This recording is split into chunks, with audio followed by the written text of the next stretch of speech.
मित्रांनो, ठरलं तर मग या मालिकेच्या आजच्या भागामध्ये सायली आता पुन्हा पुन्हा तोच व्हिडिओ पाहू लागते, ज्यामध्ये दामिनीने आता मधुभाऊंविरोधात खूप मोठं असं स्टेटमेंट दिलेलं असतं आणि तो व्हिडिओ आता व्हायरल झालेला असतो। त्यामुळे सायली पुन्हा पुन्हा तोच व्हिडिओ पाहून स्वतःला त्रास करून घेत असते आणि मग तेवढ्यातच तिला अर्जुनचा फोन येतो। तो फोन आल्यानंतर सायली मनातच विचार करू लागते, बापरे, यांचा तर पुन्हा फोन आला असं म्हणून ती कॉल रिसीव करते आणि विचारते काय झालं। मग अर्जुन विचारतो, तू पुन्हा तोच व्हिडिओ पाहत होतीस ना? तेव्हा सायली विचारते, तुम्हाला कसं समजलं? इथे कॅमेरे वगैरे लावलेत का? तेव्हा अर्जुन हसतो आणि म्हणतो, मी माझ्या बायकोला ना अगदी नीट ओळखतो, काय करते हे मला समजण्यासाठी सीसी कॅमेराची तर अजिबातच गरज नाही। आता फोन ठेव आणि रेस्ट घे, कारण तू स्वतःची काळजी घेतली नाहीस तर मग मधुभाऊंची काळजी तरी कशी घेणार? तेव्हा सायली म्हणते, मला काही होत नाही। त्यावरती अर्जुन म्हणतो, आता दामिनीचे सर्व विचार तू डोक्यातनं काढून टाक, तो व्हिडिओ अजिबातच तू परत बघायचा नाहीये असं म्हणून तो त्याची शपथ सायलीला घालतो। मग सायली ओरडते की शपथ? अहो, आता शपथ घातली म्हणजे विषय संपला ना, आता मी ऐकणारच ना तुमचं। तेव्हा अर्जुन म्हणतो, great, that's like a good girl, चल आता ठेवतो मी फोन, काळजी घे, बाय असं म्हणून तो आता फोन ठेवतो। सायलीच्या मनात अजूनही फक्त आणि फक्त मधुभाऊंचेच विचार असतात। दुसरीकडे आता प्रताप हा प्रियाला चांगलंच झापतो, कारण ती म्हणालेली असते की मधुभाऊंना कुसुमताईंकडे राहायला पाठवा म्हणून। तेव्हा प्रिया रडण्याचं नाटक करत आता म्हणते, आई, तेव्हा मी माझी बाजू मांडली होती, त्यावेळी मधुभाऊंची सुद्धा काहीतरी बाजू असेल आणि ती त्यांनी तेव्हा मांडली सुद्धा होती असं प्रताप सांगतो आणि मधुभाऊंची बाजू घेत म्हणतो, आपणही त्यांना समजून घ्यायला हवं, कारण जेव्हा तू खोटं बोललीस तेव्हा आम्ही सुद्धा तुला समजून घेतलंसच ना। तर प्रताप हे सगळं काही खरं बोलत असतो आणि कल्पनालाही पटत असतं। आता ती प्रियाविरुद्ध बोलण्याचा प्रतापला विरोध सुद्धा करू शकत नसते, कारण आता जे काही तो बोलतोय ते पूर्णपणे खरं असतं। त्यावेळी प्रिया अजूनच नाटकी करते आणि म्हणते, बाबा, म्हणजे मी खोटारडी आहे असं म्हणायचंय का तुम्हाला? मी मान्य करते की तेव्हा साक्षीने माझ्याशी ओळख वाढवण्याचा प्रयत्न केला आणि मी वेड्यासारखी ती ओळख सुद्धा वाढवू दिली, पण ते इतकं महत्त्वाचं असेल ते तेव्हा मला एवढं समजलं पण नाही। मी खोटारडी नाही असं म्हणून ती रडण्याची आता नाटकं सुरू करत सहानुभूती मिळवण्याचा प्रयत्न करते। तेव्हा प्रतापला काहीच आता फरक पडत नाही, ती रडो किंवा काहीही करो, पण कल्पना आता पुढे येते आणि तिला समजावू लागते, तन्वी बाळा, तू रडू नकोस तू तन्वी बाळा, तू बस बरं। त्यावेळी प्रिया पुन्हा पुन्हा म्हणते, आई, खरंच मी नाही अगो खोटारडी। तेव्हा कल्पना म्हणते, नाही आहेस अगं तू, नाही आहेस, ठीक आहे, आणि तन्वी बाळा, तू शांत हो, रडू नकोस ग अशी। त्यानंतर प्रतापच वैतागतो आणि तिला स्पष्टपणे काही गोष्टी क्लिअर करतो, हे बघ, एक तर हे कोर्ट नाहीये आणि मी तुला कोणताही जाब वगैरे विचारलेला नाहीये, अगं स्वतः चुकीचं वागून इतरांना आपण कधीही गुन्हेगार ठरवायचं नसतं। तेव्हा प्रिया पुन्हा रडत म्हणते, मी या घराच्या चांगल्यासाठी काहीतरी बोलायला आले, हे चुकलं माझं खरं तर, सॉरी, पण मी ही चूक पुन्हा कधीही करणार नाही, कधीच म्हणजे कधीच करणार नाही असं बडबडतच ती रडत तेथून जाते। तेव्हा आता कल्पनाला जरा राग येतो आणि ती प्रतापला म्हणते, घरामध्ये अगोदरच एवढी कटकट सुरू आहे, त्यात तुम्ही आपल्या सुनेला आता दुखवणार आहात का? तेव्हा प्रताप सांगतो, हे बघ कल्पना, तू मानत नसेल तरीही तुला मी पुन्हा पुन्हा तेच सांगतोय, आपल्याला एक नाही तर दोन सुना आहेत, हे तू अजिबात विसरायचं नाहीस आणि धाकट्या सुनेचे लाड करायचे म्हणून मोठ्या सुनेवर अन्याय मी तर कधीही होऊ देणार नाही, अशी स्पष्ट शब्दामध्ये कल्पनाची सुद्धा आता प्रताप वेळोवेळी कानउघडणी करतच असतो। त्यामुळे कल्पना थोडी आता आश्चर्याने प्रतापकडे पाहते। दुसरीकडे प्रतिमा, नागराज आणि रविराज हे बसलेले असतात। तेव्हा रविराजपर्यंत ही बातमी पोहोचते की वात्सल्य आश्रमामध्ये दुसरी डेड बॉडी सापडलेली आहे। मग त्या विषयावरच तो चर्चा करू लागतो। तो म्हणतो, हे सगळं ना शॉकिंग आहे, कारण वात्सल्य आश्रमाची मर्डर केस सुरू असताना त्याच आश्रमामध्ये दुसरी डेड बॉडी सापडणं आणि कशात काही नसताना मीडिया हे उचलून धरतं की हा खून मधुभाऊंनीच केलाय म्हणून, असं म्हणून तो नागराज आणि प्रतिमाकडे पाहतो। तेव्हा प्रतिमा सुद्धा जरा घाबरलेलीच असते। मग ती विचारते, पण पोलिसांकडे तसे काही पुरावे नसतीलच ना? तेव्हा रविराज म्हणतो, नाही, नसणारच आहे, आणि मला सुद्धा याच गोष्टीचं आश्चर्य वाटतंय, दामिनी सुद्धा याच गोष्टीवर सारखी सारखी मुलाखती घेतीये आणि हा मृतदेह फक्त त्या आश्रमात सापडलाय हे एकमेव कारण सुद्धा नाहीये मधुभाऊंवर खुनाचा आरोप करण्यासाठी। तेव्हा नागराज म्हणतो, पण दामिनी देशमुख सारखी हुशार वकील काहीतरी म्हणतीये तर त्या म्हणण्यामध्ये काहीतरी तथ्य असेलच ना। आणि एखाद्या माणसाने एक खून केला, त्यानंतर दुसरा खून केला आणि आपल्याला हे समजतंय तर त्यात आश्चर्य वाटण्यासारखं तरी काय आहे, असं म्हणून नागराज अप्रत्यक्षरित्या आता मधुभाऊंना विरोध करत असतो आणि दामिनी महिपतची बाजू घेत असतो।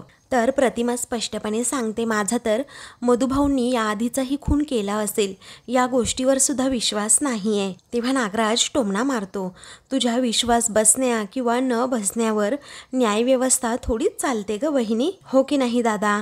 आणि दिसत असं नसताना म्हणूनच जग फसतं, कारण वरवर साधी भोळी दिसणारी माणसं चोर, दरोडेखोर आणि सिरियल किलर सुद्धा निघतात, कारण दादाला अनुभव आहे की त्यातला विचार की त्याला, असं नागराज आता प्रतिमाला म्हणतो। त्यावरती रविराज उत्तर देतो आणि म्हणतो, मला हा सुद्धा अनुभव आहे नागराज की एखाद्याला कोर्टाने दोषी ठरवण्याआधी इंटरनेट आपला निर्णय देऊन रिकामा झालेला असतो आणि मग नको नको ते व्हिडिओ व्हायरल केले जातात। बरं, ते व्हिडिओ खरे आहेत की खोटे आहेत हे कुणीही बघत नाही, पण या सगळ्यासाठी ना अगदी व्यवस्थित प्लॅनिंग केलेलं असतं आणि तसंच हा मृतदेह तेथे ठेवण्यामागे नक्कीच कोणतं तरी खूप मोठं प्लॅनिंग असणार। तेव्हा नागराज म्हणतो, एवढं मोठं प्लॅनिंग कोण कशाला करेल दादा, कारण यात फायदा तरी कुणाचा आहे? तेव्हा रविराज म्हणतो, यामध्ये ना कुणाचा तरी खूप मोठा फायदा असू शकतो आणि मला तर वाटतं हा मृतदेह मधुभाऊंना असं जाणीवपूर्वक अडकवण्यासाठीच तेथे पुरला गेला। मी माझं मत बनवण्या अगोदर एकदा सर्व डिटेल्स चेक करेन आणि पोलिसांबरोबर सुद्धा बोलून बघेन। तेव्हा असा रविराज विचार करतो। त्यानंतर नागराज रविराजकडे पाहत मनातच विचार करू लागतो की प्रियाच्या बाजूने कोर्टामध्ये खूप पुरावे मिळाले, त्यामुळे आता मधुभाऊंच्या बाजूने जरा झुकतच माप झाले रविराज दादाचं।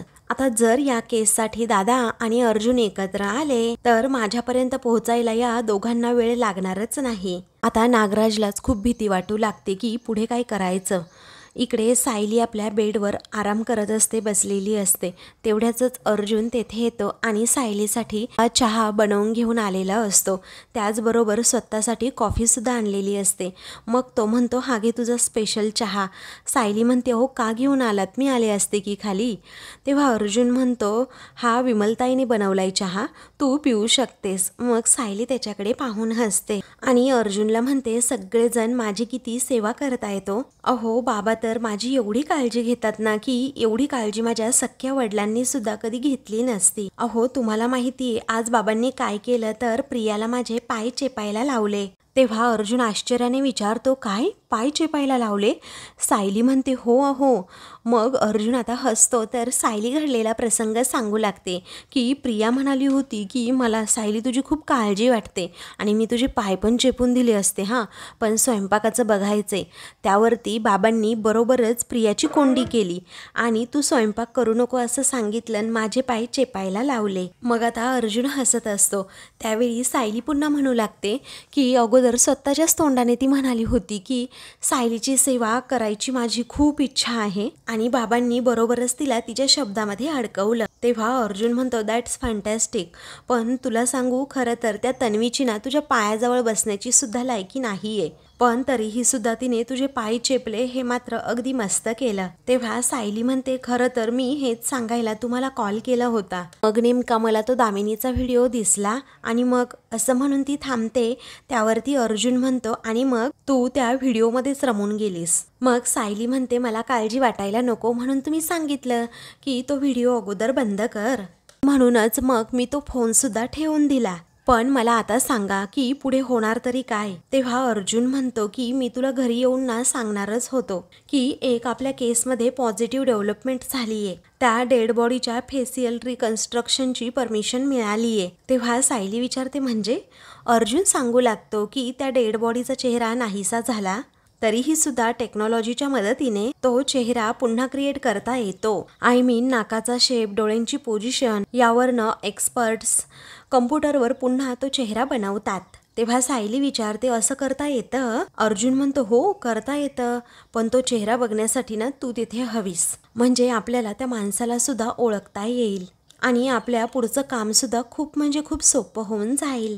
आय नो तुला बरं नाही आहे, परंतु हे जर इम्पॉर्टंट नसतं तर मी तुला सांगितलं सुद्धा नसतं, त्यामुळे प्लीज अशी रिक्वेस्ट तो आता करतो. तेव्हा सायली हसते आणि म्हणते, मी अंथरुणाला जरी खिळले असते ना तरीही आलेच असते, आणि आता तर मी अगदी बरी आहे, मी ना नक्कीच येईन आणि तुम्हाला जितकी जास्त मदत करू शकेन ना तितकी मला करायची आहे. मग अर्जुन कौतुकाने सायलीकडे पाहतो, तिला चहा घ्यायला सांगतो. मग अर्जुन कॉफी पित असतो तर सायली चहा पिण्याचा आनंद घेते. तर प्रियाने आता नेमकं सायली अर्जुनचं सगळं बोलणं ऐकलेलं असतं, कारण आता फेशियल रिकन्स्ट्रक्शन हे दोघे करणार म्हटल्यानंतर आता खूप मोठा प्रॉब्लेम होणार या विचाराने महिपतला हे सगळं सांगायला हवं असं प्रिया म्हणते आणि जरा बाजूला जाते. बाजूला गेल्यानंतर महिपतला ती कॉल करते. महिपत दुसरीकडे कॉल रिसीव करतो आणि म्हणतो, अगं 2-2 बाप दिले आहेत ना तुला देवाने, अगं घड्याळामध्ये किती वाजले हे दिसत नाही का तुला? तेव्हा ती म्हणते की जरा वसवस करणं ना कमी करा, मी फोन उचलल्यानंतर अगोदर हॅलो म्हणायची पद्धत असते हे सुद्धा विसरू नका. तेव्हा महिपत ओरडतोय, एवढ्या रात्री तुझा फोन उचलला ना ते नशीब समज तुझं, तू त्या कामाचं बोल अगोदर चिचुंद्रे, असं म्हणून तो प्रियावरच ओरडतो. तेव्हा प्रिया खूप हळूच बोलत असते, कामाचं बोलायलाच मी फोन केलाय. अहो आश्रमात जी बॉडी सापडली ना ते म्हणे टेक्नॉलॉजीचा वापर करून तिचा चेहरा आता रिकन्स्ट्रक्शन करणार आहे आणि तो अर्जुन सायलीला सुद्धा तेथे घेऊन जाणार आहे. अहो मग त्या बॉडीची ओळख सुद्धा पटेल असं प्रिया घाबरतच सांगते. महिपतला मात्र त्याचं काहीही वाटत नाही. तो विचारतो, आणि मग काय करायचं मग? तेव्हा प्रिया म्हणते, काय? अहो मी तुम्हाला किती महत्त्वाचं सांगतेय काहीतरी, तुम्हाला कळतंय का याचं गांभीर्य? तेव्हा आता महिपत म्हणतो, आता डेड बॉडीचा चेहरा तयार करणार, मग नाक कान घसा कुणाचाही असे ना, पण त्याचा मुर्दा करायचा जो आरोप आहे तो तर त्या मधुकर पाटलावरच लागणार ना. ही असली फालतू खबर देण्यासाठी एवढ्या रात्रीचा फोन केला का मला, असं रागातच प्रियावर तो ओरडतो आणि ठेव फोन चिचुंद्रे असं रागातच म्हणून फोन ठेवतो. आता महिपतने चांगलाच प्रियाचा जबरदस्त अपमान केलेला असतो, कारण एवढं दाराला कान लावून मी एवढं सगळं काही ऐकलं आणि ती खबर महिपतला दिली तरीही त्याला त्याचं काहीच वाटत नाही. आता प्रियाला वाटतं आणि तिला खूपच राग येतो. मग आता प्रिया मनातच विचार करते, ठीक आहे जर कुणाला ऐकायचं नसेल ना नाही ऐकू देत, पण आता जे करायचं ना ते मीच करणार आहे. मला सायलीचे पाय दाबायला लागले ना, पण अर्जुन सायलीच्या पायाखालची जमीन कशी सरकवायची आता मी हेच बघणार. दुसऱ्या दिवशी सायली आता लवकर उठते. अर्जुनचा डबा ती तयार करत असते. तेव्हा आता ती पोळ्या बनवत असते आणि विमलला म्हणते, जरा यांचा ऑफिसला घेऊन जाण्याचा डबा देताय का? गरम गरम पोळी करते आणि त्यात डब्यामध्ये भरते. तेव्हा विमल आता डबा भरू लागते आणि विचारते, काय हो सायली ताई, आज जरा वेगळं पीठ आहे का?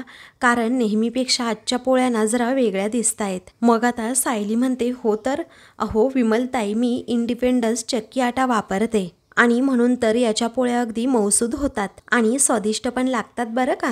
आणि मग त्यानंतर ती विमलला सांगू लागते, कसं आहे ना विमलताई, हे महिपत आणि साक्षीचा मुखवटा उतरवण्याचा प्रयत्न करतायत आणि चांगलं खाणं ही तर अगदी उत्तम सुरुवात असते. मग आता विमल चपातीचा एक तुकडा खाऊन पाहते आणि म्हणते, अहो खरंच हो सायलीताई, पोळी तर अगदी तोंडात टाकल्या टाकल्या विरघळते.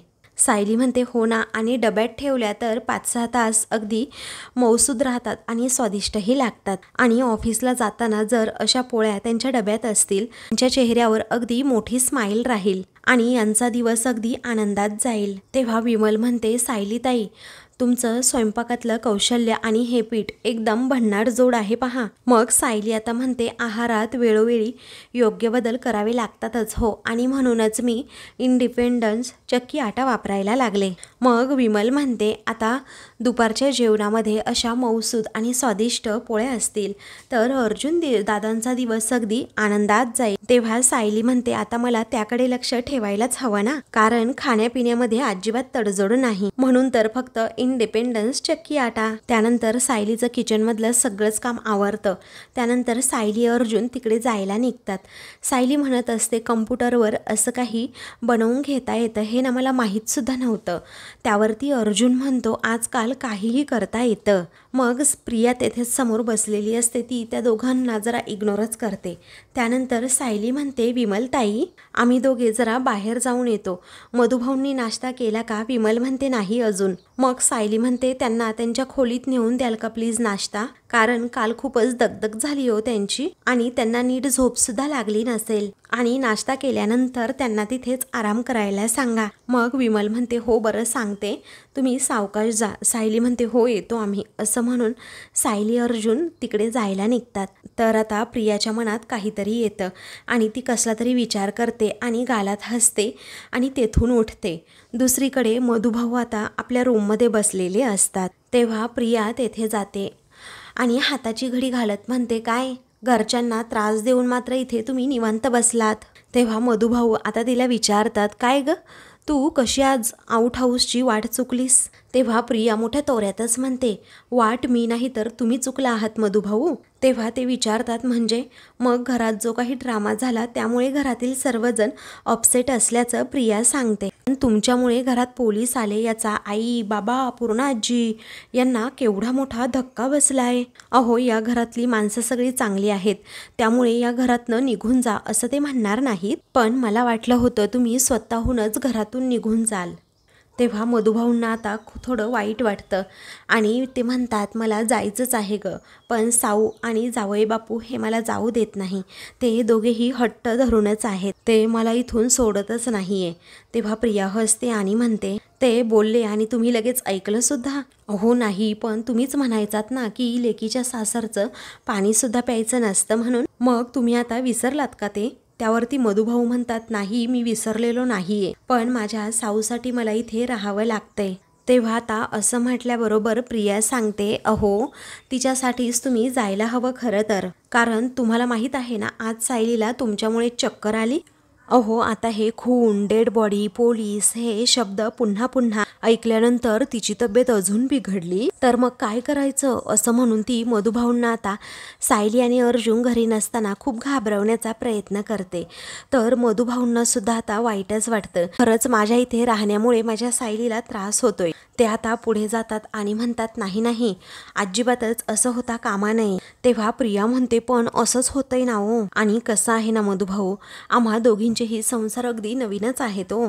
आम्ही आमच्या संसारात रमायचं सोडून फक्त आणि फक्त तुमचीच काळजी करत बसतो. बरं माझं सोडा हो, तुम्ही माझं सोडा, पण तुमच्या त्या साऊचा तरी विचार करा. आणि आता इथून पुढे हे असं आश्रितासारखं इथे राहणं तुम्ही थांबवाच, असं सुभेदारांवर ओझर होऊन राहणं बरं दिसतं का मधुभाऊ, असं ती मधुभाऊंना सांगत असते आणि इथून जाण्यासाठी त्यांचं मन बदलवण्याचा प्रयत्न करते. तेव्हा मधुभाऊ त्या गोष्टीचा खूप विचार करत असतात.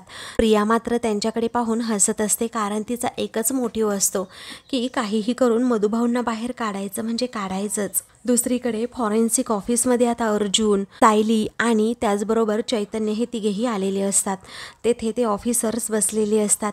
अर्जुन स्वतःची ओळख मी ॲडव्होकेट अर्जुन सुभेदार, वात्सल्य आश्रमामध्ये जी डेड बॉडी सापडली होती त्याचं फेशियल रिकन्स्ट्रक्शन करण्यासाठी मी तुम्हाला सांगितलं होतं. तेव्हा आता हो ऑलरेडी आम्ही त्याची प्रोसेस सुरूसुद्धा केली आहे असं ते सर म्हणतात. मग अर्जुन आता सायलीची सुद्धा ओळख त्यांना करून देतो. आय विटनेस त्या इथे असतील आणि तशी परमिशनसुद्धा आम्ही घेतल्याचं अर्जुन सांगतो आणि चैतन्यकडून ते लेटर घेत त्यांना परमिशन दाखवतो. तेव्हा ते सर ते पूर्ण लेटर वाचतात आणि म्हणतात ओके या इकडे. मग आता त्यानंतर जो दुसरा ऑफिसर काम करत असतो त्याजवळ जात ते सर म्हणतात की फेशियल रिकन्स्ट्रक्शन होतं चाले, आता थोड्या वेळातच तुम्हाला त्या व्यक्तीचा चेहरा दिसेल. मग आता ते तिघेही आता त्या लॅपटॉपकडे पाहू लागतात की कशा प्रकारे ते फेशियल रिकन्स्ट्रक्शन करतायत आणि नक्की हा व्यक्ती असेल कोण. त्यानंतर ते प्रोसेस सुरू करतात. त्याचवेळी चैतन्य विचारतो साधारणतः किती वेळ लागेल?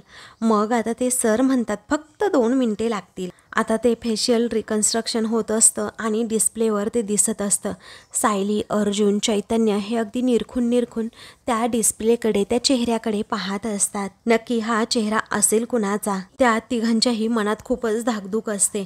त्यानंतर ते सर म्हणतात, डन, आता तुम्हाला चेहरा सुद्धा दिसेल. आता तो चेहरा स्क्रीनवर डिस्प्ले होतात. सायलीच्या पायाखालची जमीनच सरकते आणि धक्क्यानेच ती त्या चेहऱ्याकडे सतत पाहत राहते. अर्जुन आणि चैतन्य सुद्धा एकमेकांकडे पाहतात. तेव्हा सायलीला आठवतं की हरीश काकांनी जेव्हा मधुभाऊंविरोधात साक्ष दिली होती तेव्हा मी त्यांना कशा प्रकारे बोलले होते, त्याचबरोबर मधुभाऊंची खरी बाजू काय आहे हे पटवून दिलं होतं. तेव्हा सायली आता मोठ्यानेच म्हणते, हरीश काका? तेव्हा अर्जुन आता आश्चर्याने विचारतो, हरीश? मग सायली म्हणते, हो. तेव्हा ते तिघेही त्या फोटोकडे आता पाहतच राहतात. तर सायली आश्चर्याने तोंडाला हात आता लावते. त्यानंतर अर्जुन आणि चैतन्यसुद्धा अगदी शॉक होऊन एकमेकांकडे पाहतात. कारण त्यांना ते आठवतं की कशाप्रकारे हरीशची साक्ष घ्यायची होती. नेमका तेव्हाच त्याचा मृत्यू झाला होता आणि आता हा चेहरा तर हरीशचा आहे. त्यानंतर आता सायली, अर्जुन आणि चैतन्य तिघेही ऑफिसमध्ये जातात. तेथे गेल्यानंतर सायली मात्र रडत असते. अर्जुन, चैतन्य एकदमच गप्प झालेले असतात. सायली रडतच म्हणते की मी कधीच खरंच विचार केला नव्हता की तो चेहरा हरीश काकांचा असेल. कारण आश्रमामध्ये आम्ही खूप वर्ष एकत्र राहिलो, पण नंतर ते कसेही वागले असले ना तरीही ते अगोदर मधुभाऊंच्या खरंच खूप जवळच्या व्यक्ती होत्या. असं सांगून सायली अगोदरचे सर्व प्रसंग, सर्व आठवणी अर्जुन आणि चैतन्याला सांगत असते. तर आता या आश्रमामधील माणसांच्या, या आश्रमाच्या एक एक आठवणी किती सायलीबरोबर जोडल्या गेलेल्या आहेत हे अर्जुनला आता समजतं की सायली सगळ्यात जास्त महत्त्व फक्त नात्यांना देते. मग त्यानंतर तिला एकाच गोष्टीचं वाईट वाटतं की त्यांचा खून होणं, त्याचबरोबर त्यांचा खून असा जमिनीत पुरलेला असणं, हे खरंच खूप धक्कादायक आहे. तर आता सायलीला असं रडताना पाहून अर्जुन, चैतन्याला वाईट वाटतं. मित्रांनो, पुढील भागामध्ये आता हरीशच्या या सर्व प्रकरणाचा निकाल अर्जुनला आणि सायलीला लावायचा असतो, म्हणून ते एका माणसाकडे हरीशची चौकशी करण्यासाठी जातात. अर्जुन विचारतो की काय हो, तुमची आणि हरीशची मैत्री होती? तेव्हा आम्ही तर एकदम जिगरी दोस्त होतो असं तो माणूस सांगतो. ही सायली विचारते, तुमची आणि त्यांची दोस्ती अशी किती वर्ष होती? तेव्हा तो माणूस म्हणतो की अहो, काय बोलताय तुम्ही? आत्ता 2 दिवसापूर्वीच त्याचा मला मेसेज आला होता. त्याच्या नंबरवरनं त्याने मला हा मेसेज केलाय. तेव्हा मेसेजचं चॅटिंग आता सगळं काही अर्जुन, सायली वाचतात आणि त्या दोघांनाही धक्का बसतो. म्हणजे हरीश काका जिवंत आहेत? त्यावेळी दुसरीकडे अर्जुन, सायली घरी येतात, मधुभाऊंकडे जातात. तेव्हा मधुभाऊ तेथे नसतात. तेव्हा सायली आणि अर्जुनला धक्का बसतो. तर ते कुठे गेले असतील असं सायली विचारते. मग अर्जुनसुद्धा आता टेन्शनमध्ये येतो. सायली म्हणते, मला न सांगता एकट्याने असं बाहेर जायचं नाही आहे. मी त्यांना सांगितलं होतं, त्यांचं असं बाहेर जाणं धोक्याचं आहे. अर्जुन विचारतो, मग ते नक्की कुठे गेले असतील? अशाच मालिकेंचे पुढील भाग पाहण्यासाठी चॅनलला सबस्क्राईब करा.